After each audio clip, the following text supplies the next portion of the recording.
Hello, good morning. Jose Kachappilly ഷോയിലേക്ക് സ്വാഗതം. അമരത്തിലെ അച്ചുട്ടി കൊമ്പനെ കോർത്ത് തിരിച്ചു വന്നതുപോലെ മമ്മൂട്ടിയും തിരിച്ചെത്തിയിരിക്കുന്നു മലയാള സിനിമയിലേക്ക്. ചികിത്സയ്ക്ക് വേണ്ടി എടുത്ത 250 ദിവസത്തെ ആ ബ്രേക്ക് മമ്മൂട്ടി ബ്രേക്ക് ചെയ്തിരിക്കുന്നു.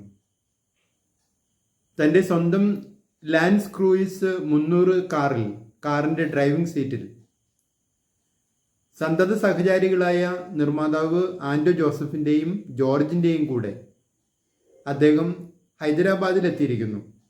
മഹേഷ് നാരായണൻ സംവിധാനം ചെയ്യുന്ന പേട്രിയറ്റ് സിനിമയുടെ ഒരു ചെറിയ ഷെഡ്യൂള് തീർക്കാനായിട്ട്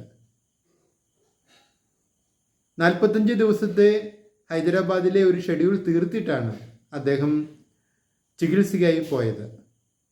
ഇനിയുള്ളത് ഒരു ചെറിയ ഷെഡ്യൂളാണ്. അത് കഴിഞ്ഞാൽ സിനിമയുടെ ബാക്കി ഷൂട്ടിങ്ങിന് അദ്ദേഹം UK തിരിച്ചു പോകും. മലയാള സിനിമയ്ക്ക് ഇനി മമ്മൂട്ടിയുള്ള ദിവസങ്ങൾ.